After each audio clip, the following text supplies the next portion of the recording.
What's going on, everybody? This is Chris on Around the ATL. It is Thursday still, I guess. And tonight, going to be doing some catch up on a lot of Atlanta sports in the city of Atlanta. Um, going to be doing Hawks, Falcons, Braves, Dream, not in that order. And eventually, we're going to get into some college football because that's right around the corner as well. Let's go ahead, get little sounds in the background. Sounds kind of alien, I guess. So, a lot of topics. Now, if you got a chance to read the actual description of this episode, I am going to break down a few things tonight. Or that just a little bit more. So, first and foremost, what we're going to talk about is going to be the Atlanta Braves. Now, we know that there was a period of time where it looked like the Braves, it was over, between just how bad they were playing, injuries. It was as well as we started, it looked like it was over before it really began. And it looked like a repeat of just what's been going on the last few years. However, it looks like they've righted the ship, right? And let's see where they are right now. Currently, the Atlanta Braves are 75-53. They are holding off Philadelphia so far. Philadelphia, of course, has that 6-game win streak, but we got a 5-game lead on the Phillies, and that's basically your competition. Not worried about nobody else. As far as the National League, of course, and I still don't know how they keep doing it. The Milwaukee Brewers have the best record in the National League, 79-49, and of course, you got the Dodgers that are right kind of above the Atlanta Braves right now at 77-51. So right now, can the Braves maintain everything through these dog days of summer? This is literally why they named this period of time going into September, because this really is where, if you're going to separate yourself at all and you're going to make the playoffs, this is where it happens. And if you remember, a couple years ago, this is where the Braves really actually took off on their way to the World Series. So can we see that same? Maybe. One of the reasons that the Braves have been playing so well over a period of time, of course, Matt Olsen, who I believe should be in the running for most valuable player. Let's kind of see if I can try to pull this up. Oh, all I got to do is click this. Just kind of go through some of the Braves right now and see where they're hitting and pitching. You do know that Smith Shawver is back. So we're going to see how he just got back. So we're going to give him some time to kind of get into it. The Braves did win tonight, by the way, 2-0 over the White Sox. So that was good. Let's check the box score real quick. See what they did there. Always good to get a shutout. Let's see who the pitcher was of record. Let's see. Okay, this is a little different. How do I? Oh, there we go. Grant Holmes with a shutout. All right. Well, the bullpen helped out a little bit. Glacius, 2 strikeouts in his inning of work. Offensively, nobody got a hit. Let's see. Ronald, Baldwin, Matt didn't even hit tonight. Ozzie got a hit. Harris got a hit. Dubon, oh, there you go. 3 out of 4.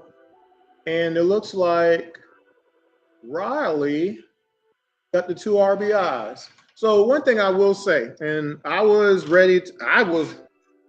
a proponent, go ahead and get rid of him now. He's hitting 223. However, he has been hitting better. Okay. And he's been hitting better enough to say, especially down in the lineup, with what he's been doing lately on the defensive side. And I actually had also said, yeah, he wasn't really playing that great defense either. But lately he has been. He's picked it up on both sides. So he's hitting 8th. So if you ever wanted to have somebody hitting 8th, it'd be him. Because if he continues to hit well, he will be making the team more dangerous than where he was earlier in the season, getting where he was at the end of the day, off night for everybody. Like I said, Ronald is back in the starting leadoff spot, I should say. He's only hitting 237. Think about this. Drake is hitting 272. Olsen 261. Ozzie 251. Who's Thomas? I forget who Thomas is. Harris is the only 290 hitter on our team. Like, that's not good. But can it get us through the playoffs? We'll just have to see. And of course, you got Murphy back, hitting 132. But he had a hit tonight, so there's that. So again, the Braves right now 75-53 with their win tonight. Let's see if they can continue to maintain this over a period of time. Iglesias did get his 26th save. Again, Grant Holmes getting him another win. We have to really, we need to sweep the White Sox. Let's go ahead and do that and get to the next series for the Atlanta Braves. Now, that being said, let's go ahead and get into some Atlanta Dream. There's been a lot of hoopla in regards to the Atlanta Dream, and I just want to remind people, the Atlanta Dream are currently 22-13, okay? They're second in the conference. They're a game and a half behind the Fever, which they had recently lost to. However, the Dream just had a great win against the Aces, okay? Now, outside of that, I want to address something real quick. One of the reasons that the Dream have the record that they do is because the person that Angel Reese replaced from a year ago, Reese is playing better than that player. Brittany Griner a year ago, okay? Let's see if I can pull it up real quick. Brittany Griner a year ago. Oh, it's not going to show me. Okay, I'm trying to maneuver this WNBA site right now, so give me a moment. Let's see, that's okay, that's the postseason. So there it is. So she averaged 9 points, 5 boards, regular season, 5 boards. Brittany Griner, the tallest women in the WNBA, 6'9". Okay. And she averaged 9 points a game and 5 rebounds a game. That was in the regular season. In the postseason, against the Fever, which we got eliminated, if you remember, she averaged 4 points and 1 rebound in the games that she played. Now, do you really think that Angel Reese won't do more than that in a playoff series? Remember, the first round is not a lot of games, right? It was 3 games, and we lost 2 of those games, 87-85 and 77-60. We did win 1 game, 80-68. Here's what Angel Reese is doing right now, okay? 15 points, 12 rebounds, 2.6 assists, also 1.7 steals. She's almost at 2 steals a game. One of the reasons that the Atlanta Dream currently are where they are is because she can score. She can, and this is at the center position, by the way. She can score, she can rebound, she can pass the ball, and she's playing defense. Brittany Griner wasn't really playing defense last year, guys. She really wasn't playing defense. Now, one of the things I do want to also address, because people keep saying it and things of that nature. Well, you know, she's getting these rebounds because she's just getting her own misses. And I saw Moses Malone do that for a long time for some reason. Bigger, stronger, of course, but he had a lot of tips, right? right? I'm just saying, I'm not comparing her to Moses Malone. Don't be stupid. Don't be obtuse. But if the purpose is to not let the other team get the board, she's one of the best in the NBA. Hands down, it's not even close. Now, the other part of this is finishing. Now, I've come out and said coaching is failing her because after this is her third year now, she shouldn't be that bad at finishing at the rim. Okay? She shouldn't be this bad. Okay? However, it is not every game. If you notice, we did just win against the Aces. She was 6 of 13 in that game. 46%. She hit a three. The only three she took. It's not like she's taking 18 threes a game like Josh Smith used to do, not knowing he can't hit that shot. She doesn't really do that. If she's open, she'll take that one shot, but she's not out there on that perimeter looking for that shot, though. Is she? She had 21 points, 10 boards, 4 assists, 4 steals. You don't think that was valuable in beating the Aces? And they didn't just win against the Aces, they beat them up, 97-82. I'm looking at it. She played 39 minutes in that game. But yes, the game before, horrible, 5 of 16, 31% from the floor. So she went from 31% to 46% in just one game. Here's another game, which we won. She went 7 of 14 in the game. That's 50%. The game before that, though, she was 1 of 12 from the floor. See, so coaching is failing her somewhere in there. She can do it. Here's another game, 7 for 14. Game before that, 10 of 19. That's 50% shooting percentages right there, back to back, right? So here's 5 of 12. But then there's 9 of 18. 3 of 13, but back to back before that. Back to back to back. And these are all 3 wins. Actually, this was a 4-game winning streak. She went 3 for 13, but the previous 3 games, she was 7 for 11, 7 for 11, 7 for 15. So it's there, but it's not every game. And a lot of people think it's every game, and it's just not, because I can prove it. Here it is. There's a lot of wins in here. 7 of 14, 8 of 14. That's 50%, 57%. But again, look at these rebounds. 10, 14, 15, 14, 16, 10, 16, 13, 12. You don't think that's helping the team? You're crazy. 21 points, 11 rebounds. You see what I'm saying? Now, someone else did mention her turnovers. Now, for her to have the turnovers she does have as big, yeah, I think it's pretty egregious. There's a game that she has 6 turnovers, a lot that she has 5 turnovers. She does turn the ball over a lot. She doesn't protect the ball well enough, and she'll get better at passing, but she's not a passer, but she's trying, you know. But we're winning. Are you mad because we're winning? Is that what it is? I mean, the Atlanta Dream are a winning franchise right now, and they are poised to be in the playoffs again. And do you really think we're going to lose in the first round again with Angel out there, along with Ron Howard and everybody else? I don't think so. So that's enough about the Dream for tonight. Hopefully y'all enjoyed that. Get back to me. Let me know what you think.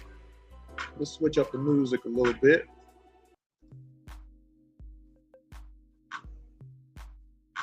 So what's next? What's next on the agenda? Make sure I did get everything. Yeah, I did. So let's move this out the way.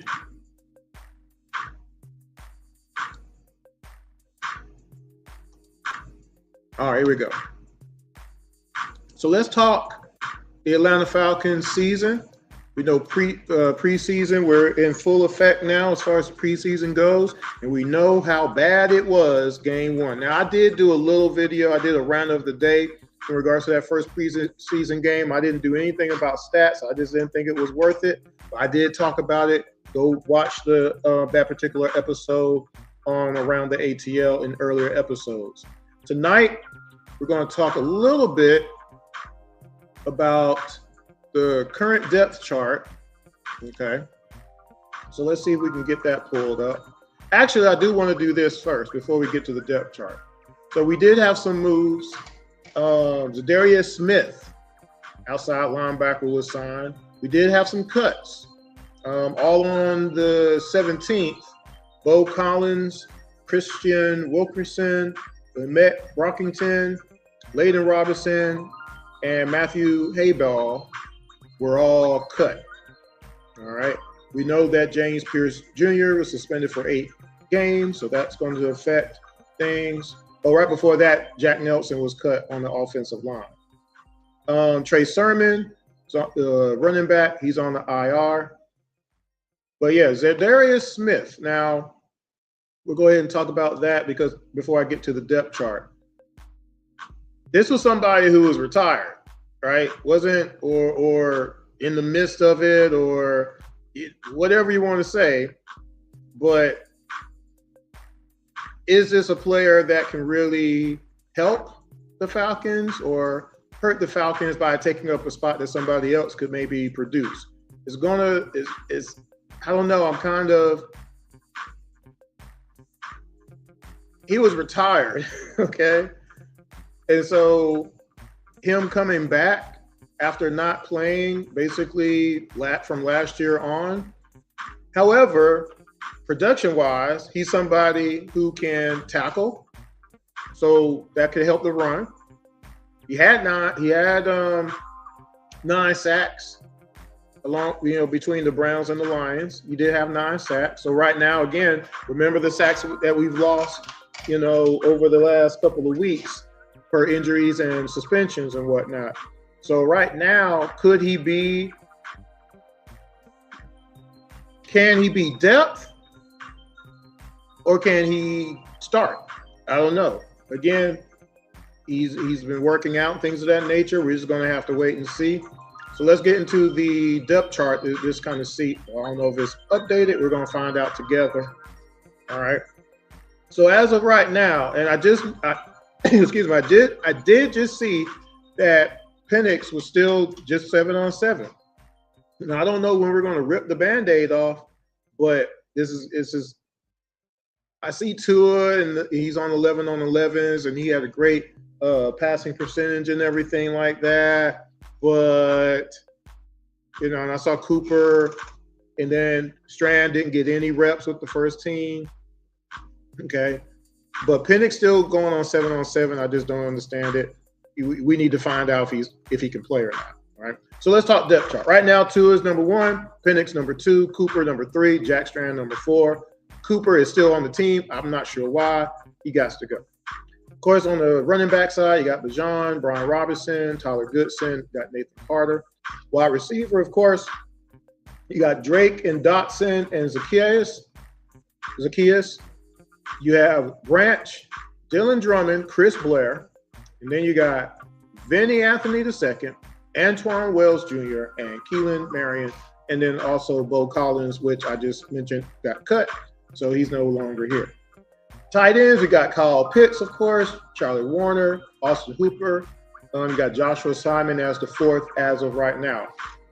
Your tackles and linemen on the offensive side, you got Jake Matthews, of course, Bergeron, Nuzell, Lindstrom, and Jawan Taylor, who took a whole bunch of snaps, and he says he's ready to go. So that's good. Then you have as your backups, you got Wyatt Morris, Kyle Hinton, Corey Levin, Cam Dewberry, excuse me, and Michael Jarrell. And that's all I'm going to do as far as that goes. And then, of course, you got your rookies and others. Now, your defense right now, you got Brandon Dorless, Mikael London is your 2nd, Devoncha Maxwell is your 3rd. Okay.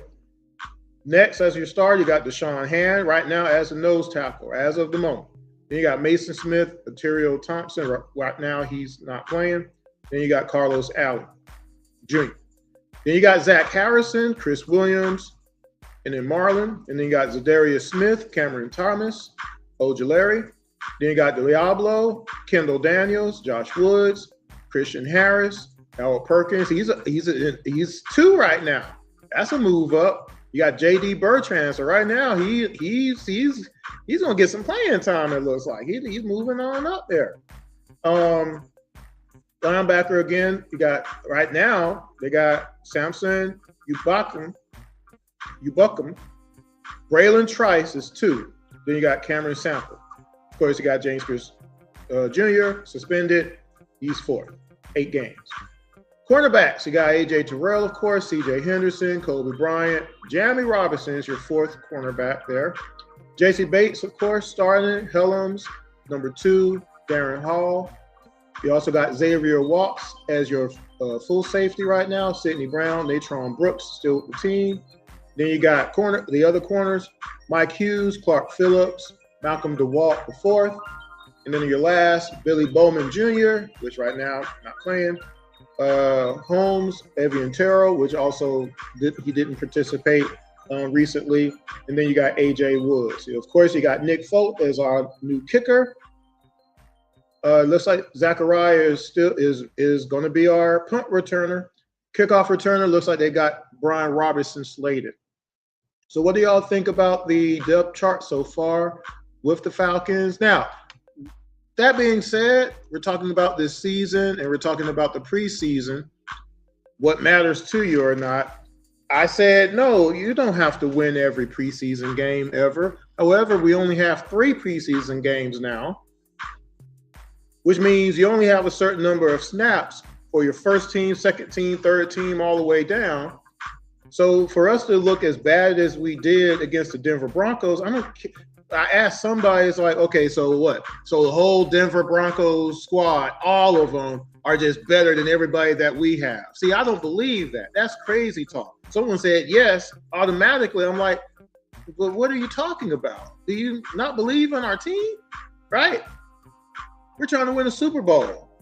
Why did we look so bad though?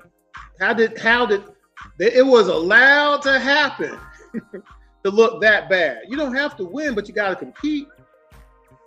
You got to at least compete, right? And we weren't competing on either side of the ball. It was bad, right? Now, Jack Strand got out there and made a little move here and there, right? But it just looked bad. So this weekend against the Colts, when we saw some of the inner scrimmage and all that kind of good stuff, that's practice. Practice, right? But practice makes perfect, though. And those reps, if they don't translate onto the field, we're in trouble. Because we've seen Tua throw the ball well on the practice squad, but against other people, it's like he's healthy. He's supposed to be healthy. If he's not healthy, he doesn't need to be playing, right? That was the worry for everybody is, is he going to be wearing the big helmet? Because he needs to be, right? Just because by default, if he gets hurt, it's a disaster. Let's just say that. And again, I don't know why Penix is still just doing 7-on-7s, but hey, he's looking real good in most of those. Now, I didn't see any this week. I just been too busy. I hadn't had a chance to look. But we need to see what we got. We need to know if he's healthy or not. And the quicker, the sooner. Again, we only got 3 preseason games. The regular season is about to start, literally. And that's what I was saying about that Denver game. Everybody had the same amount of weeks to prepare. Training camp. Everybody had the same number of weeks. So why are all these other teams around us drives, touchdowns, defensive plays, and all this kind of stuff, and we're just out there? Doesn't make sense. So again, with the Atlanta Falcons, what do y'all think about the depth chart? Do you think there's going to be any more moves made? Like I said, we just made one to get a retired linebacker that may or may not be ready to play. I don't know.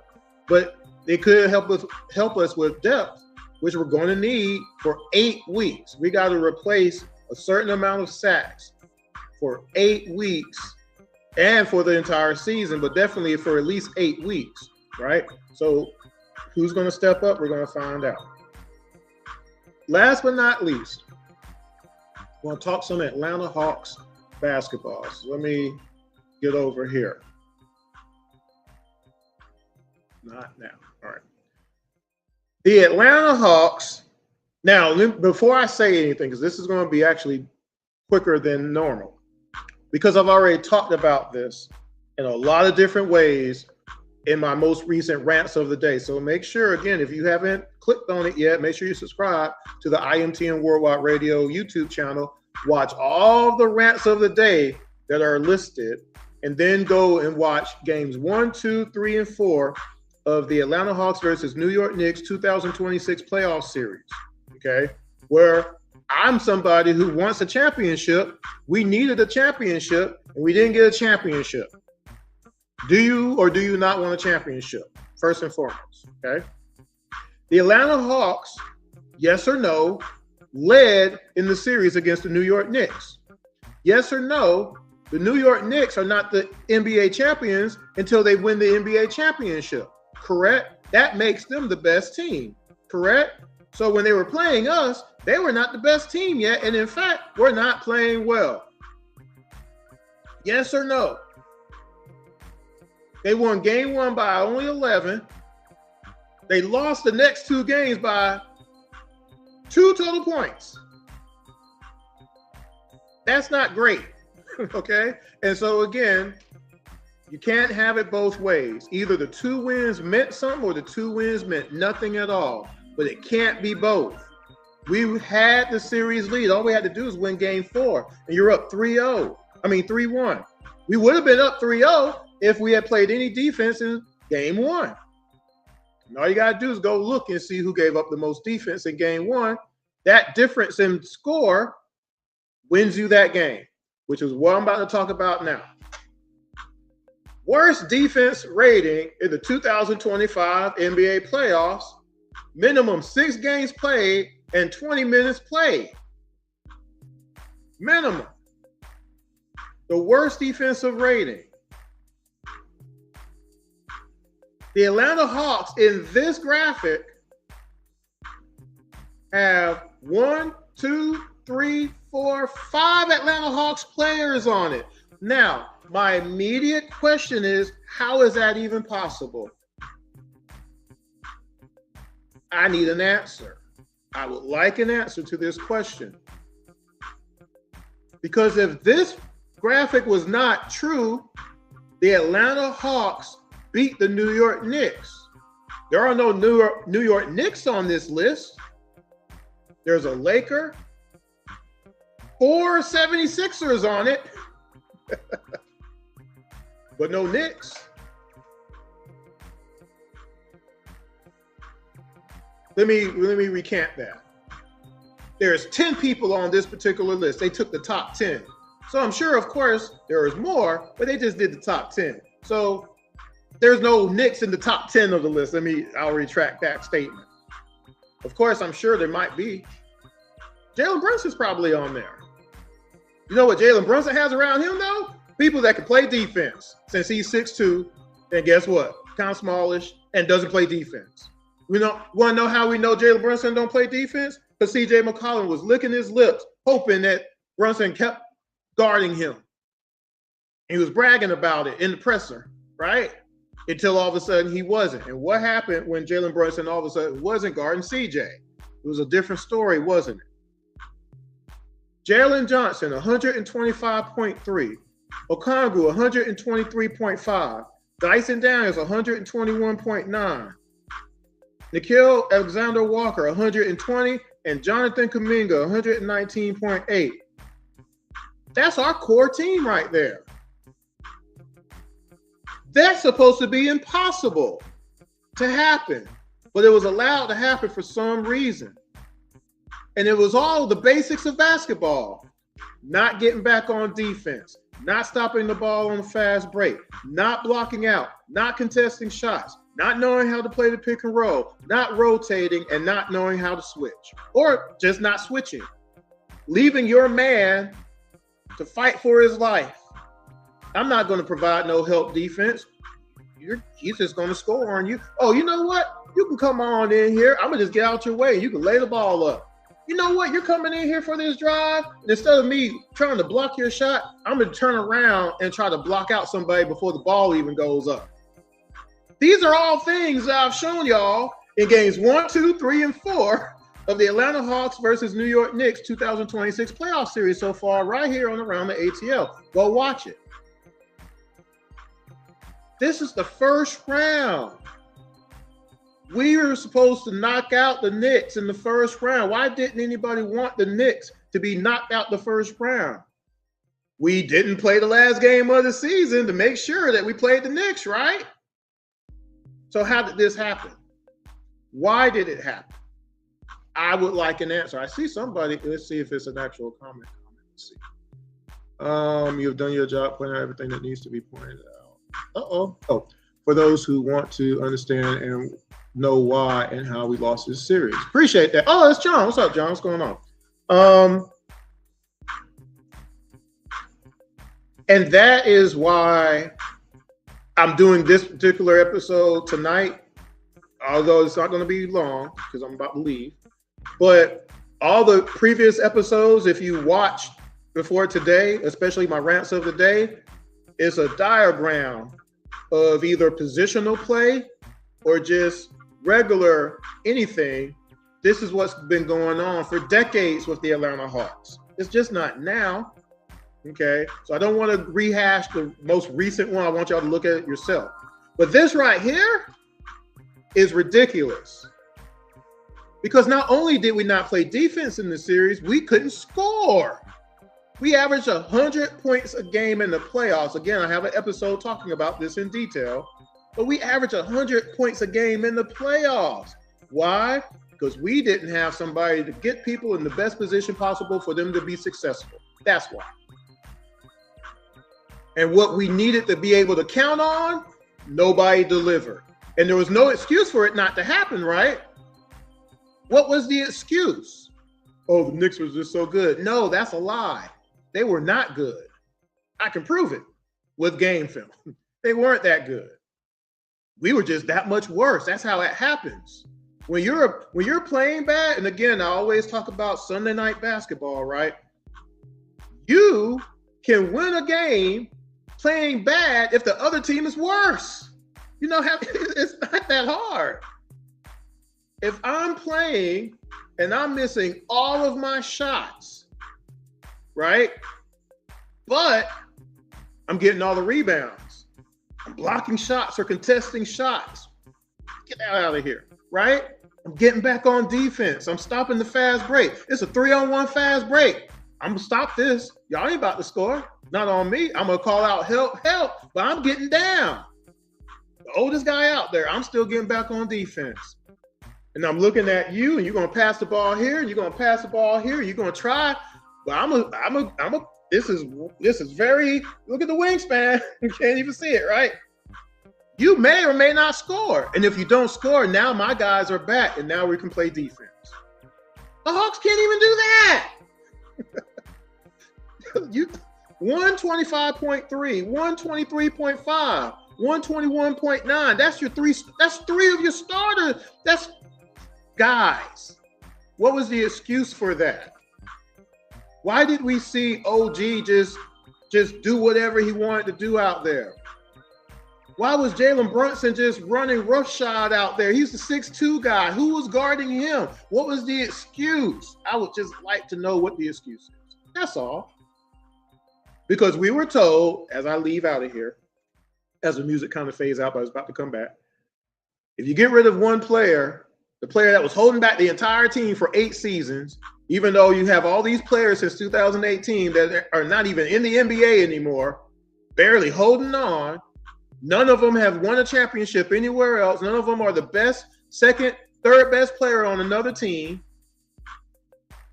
But that one player who ain't here no more was holding the whole team back, right? You get rid of that one player, we will win a championship. I just want my championship. Explain how this is possible if he's not on the floor. Because he wasn't on the floor. He wasn't on the floor. I can prove it. You know what? What game do I have in here? I don't think I deleted it yet. I'm going to show y'all something. Let's see if I can pull it up. I just want to show y'all something here. Game 4. Just as a reminder, okay, for those who've never watched the review, I'm going to just do something real quick, okay? Game 4, the Hawks lost 114-98, right?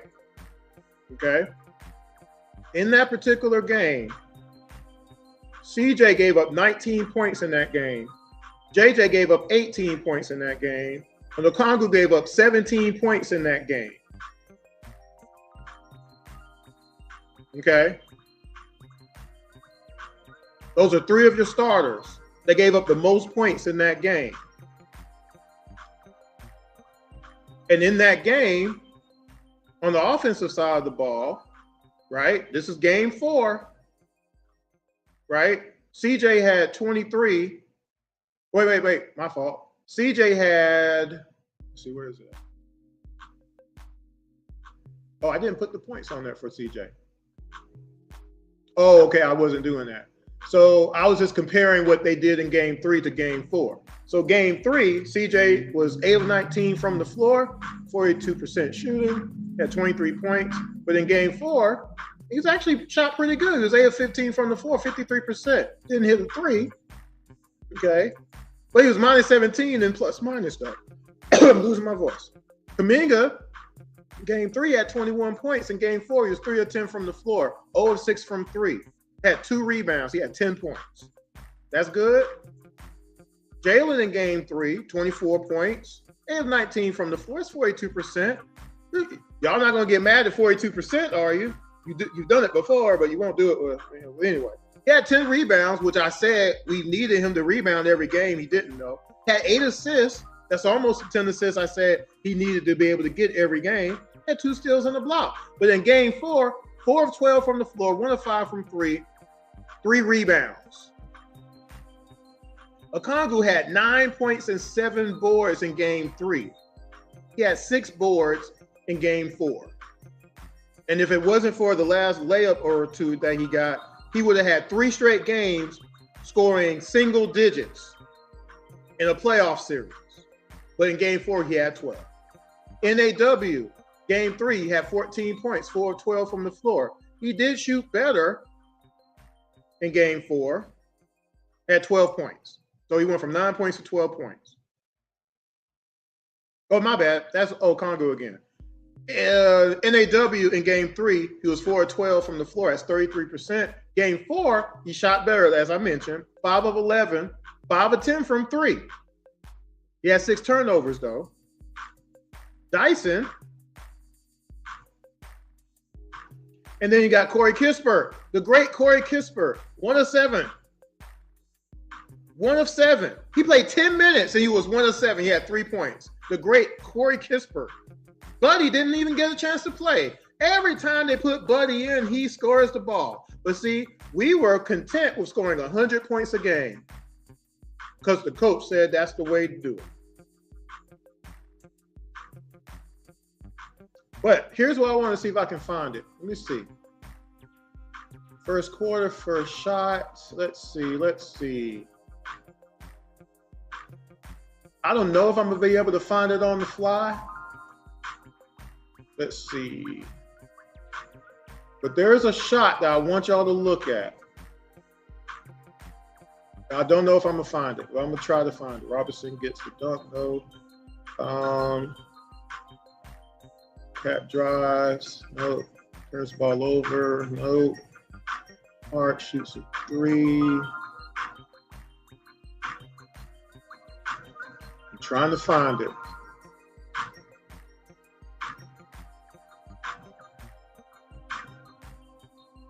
I'm not gonna be able to find it. I'll do another episode. But all you gotta do is look at game 4. Look at game 4 here on the IMT and Worldwide Radio page. Because let me see if I can find it. I'm kind of determined that I want to find it now. Was it in the 4th quarter? Doesn't block out Mitchell.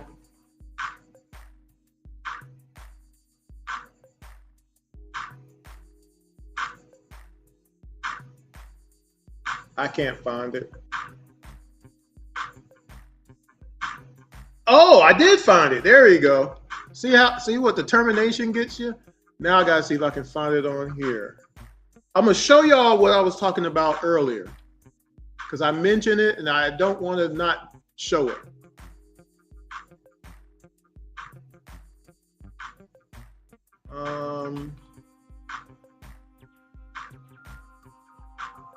And I just found it and I just lost it just that quick.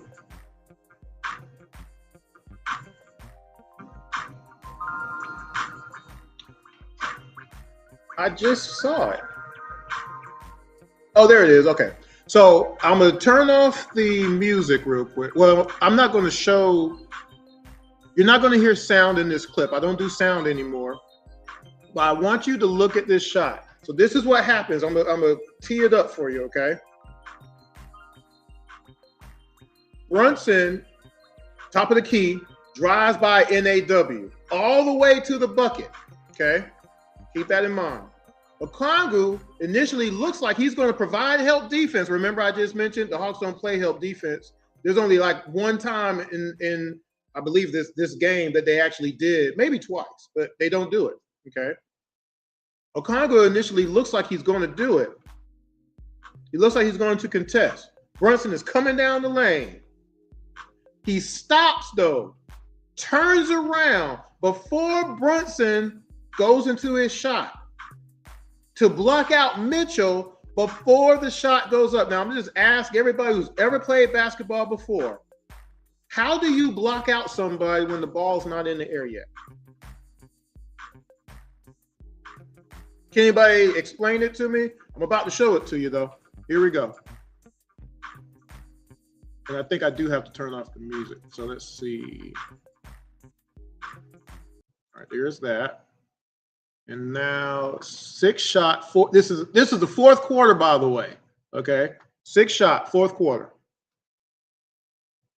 Look like a third base coach. Like, go. You know, twirl on the arm. And there just hasn't been that opportunity tonight. As Brunson scores, bangs knees as well.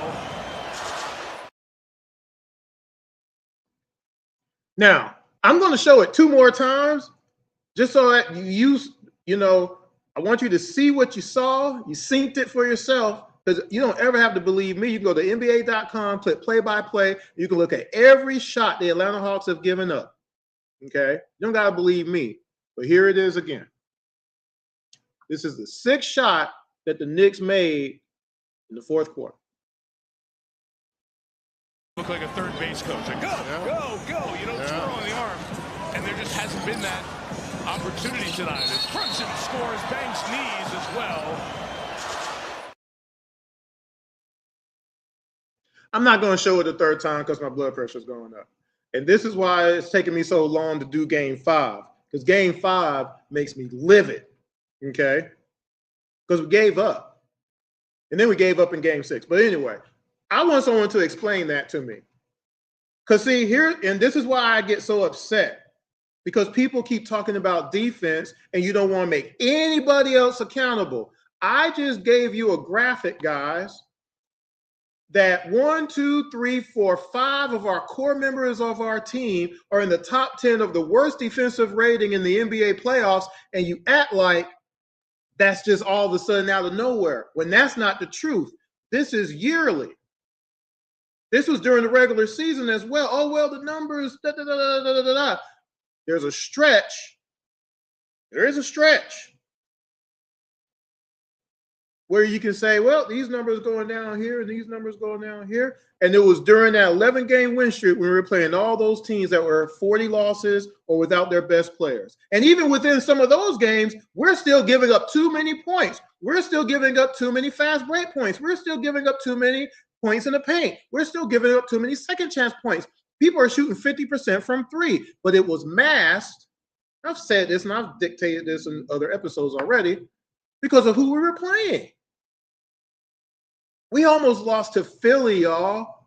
We gave up 116 points to Philadelphia 76ers without Joel Embiid, PG-13, and Edgecombe because we couldn't stop Kelly Oubre Jr. and Quentin Grimes.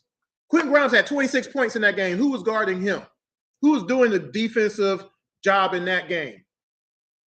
Kelly Oubre had 24 points. Philly almost beat us for no reason. Peyton Pritchard getting 28 points off the bench. How did that happen? Why does that happen? Brunson scoring 17 points in the fourth quarter. This is the last game of the regular season against the Knicks. We get beat by Houston. Oh, well, Chris, we beat Orlando. Yes, we did. Give them credit for that. I didn't discredit them for beating Orlando. And we even beat Orlando with Franz playing too. Last Orlando game, we beat them with Franz, right? We didn't beat Toronto, though, did we? Remember, I'm going to say this one more time, and then I'm going to really get out of here because it's 8:46 now. I got to go. The Atlanta Hawks, after December 27th, no longer had Trae Young on the team. He never played in a Hawks uniform again. So he had no influence on what happened on the floor after that. Do you know what happened December 29th? I'm going to repeat it again. On previous episodes, I've already brought this out. We gave up 140 points to OKC. How did that happen if that player is no longer on the floor to supposedly, oh, you can't play defense next to him? Although Dyson Daniels debunked that a year ago by almost winning Defensive Player of the Year. That happened. I can prove it. First team all defense, led the league in steals and deflections. First year as a starter, Dyson Daniels, by the way. See, all those other previous players that y'all don't want to talk about just didn't choose to play defense. That's all that was. The Knicks put players around Jalen Brunson that can play defense and want to do it. Hart locked up Jalen Johnson.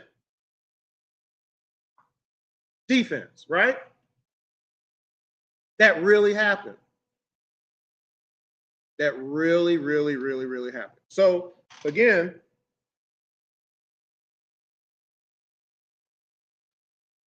I'm not going to give too much more information. I was going to go look at the previous episodes, right? But at the end of the day, people have just not wanted to put it on the onus of the other players on the court and just say, well, it's one person. But I'm like, but it's never one person. It can't be one person.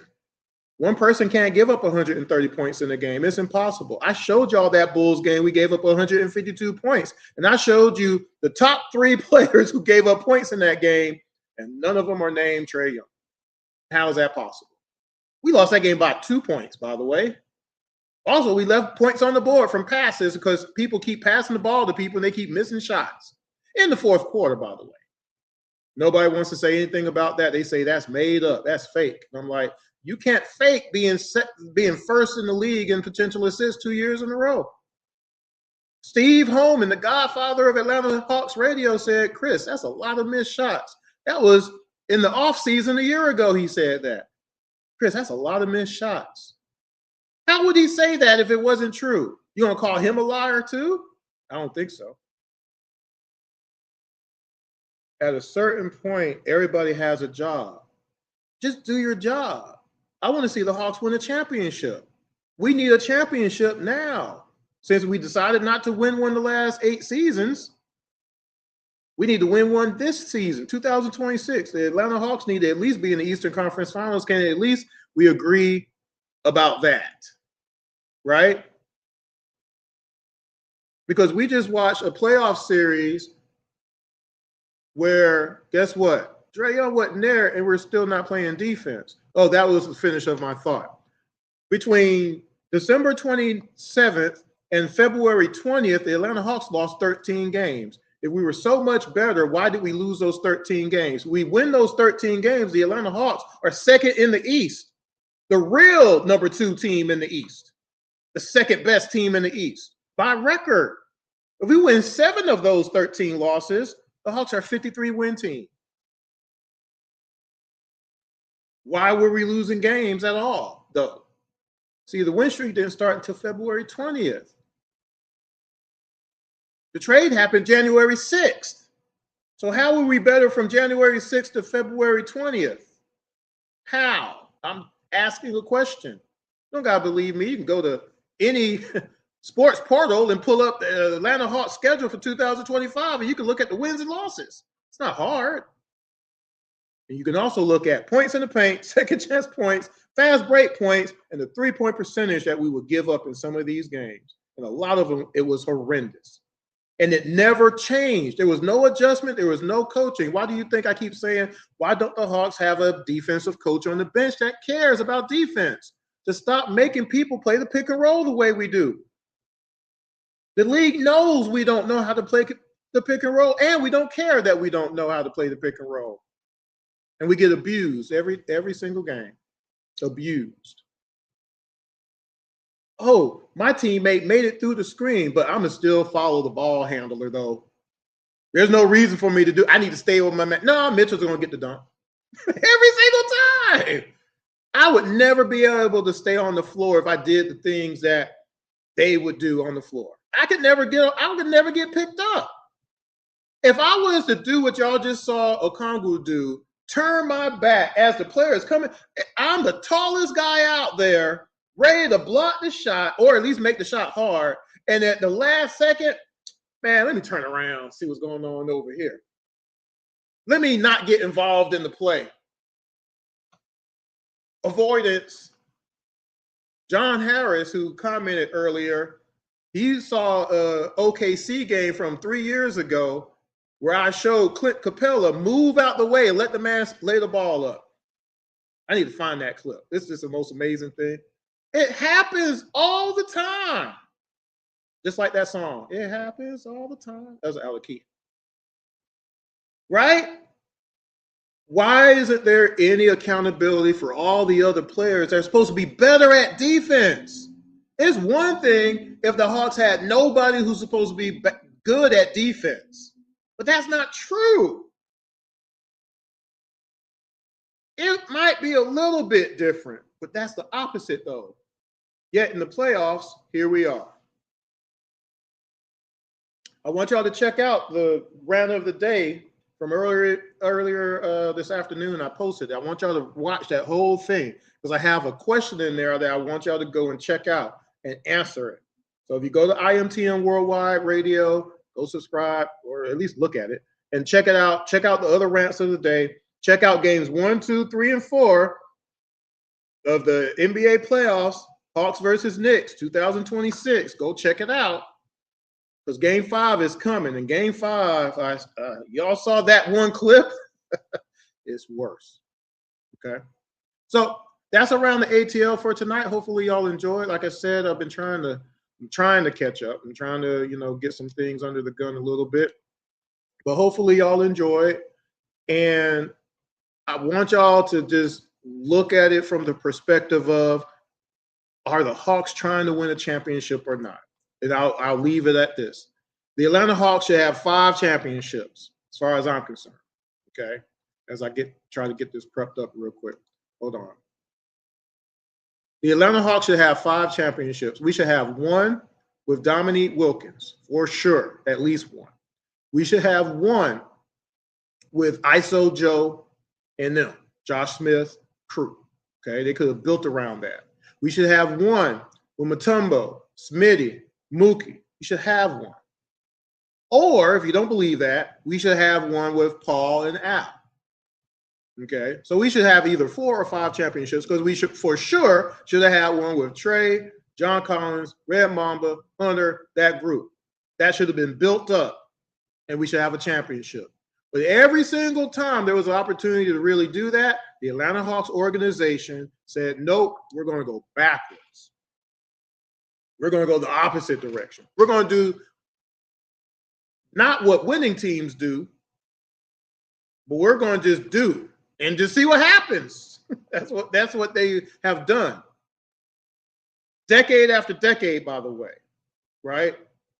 So when will they actually do right and say, man, we got this great player. We need to find some better fits in regards to this aspect of basketball and this aspect of basketball, and then we have to play them. If Kingston doesn't start, we might be I'm just going to be level-headed with y'all. CJ doesn't pass the ball. And if he's not hitting his shot, he can't play defense. Okongwu's too small. Every team has 5 7'5" players now. Sorry, he needs to be on the bench playing the 2s. Remember, Okongwu is going to be on the bench playing the 2s this year. If Porzingis had been healthy, we would have had a deep team. Remember, NAW was brought here to come off the bench. We were going to have a deep team at NAW, but by the way, of course, came here because of Trey. He talked about that. He talked to y'all about that. Y'all won't listen and believe him though, but whatever. We were going to have a deep team, but things didn't work out. That's fine. Who cares, right? Trade happened in January. Okay, we need a championship though, because since nobody's mentioned anybody else not doing their jobs, it should be no problem getting through the Eastern Conference, right? Check out the rants of the day. I gotta go. Check out games 1, 2, 3, and 4 of the Atlanta Hawks versus New York Knicks 2026 playoff series. Hopefully y'all enjoy that because Game 5 is around the corner. I'm going to try to do Games 5 and 6 back-to-back. That's a lot of shots, though. I'm going to be mad watching that score get up to 50, 60 points. I don't know if I can deal with it. I'm going to try, though. I'm going to do it. Because I have some more stuff coming up in regards to Hawks basketball over the years as well that I haven't gotten a chance to do that I'm planning on doing now. So check that out. Hopefully those who enjoyed the dream enjoyed that segment, the Braves, of course, and, of course, the Falcons. I will be keeping up with that over the next couple of weeks. In the meantime, hopefully y'all liked it. Hopefully y'all enjoyed. Make sure y'all subscribe. Tell at least one other person about Around the ATL. Appreciate the support up till now. We're trying to come back, y'all. We're trying to come back. Till next time, peace. Dribble, pass, throw, catch, hit, slide, grab, respect, around the ATL.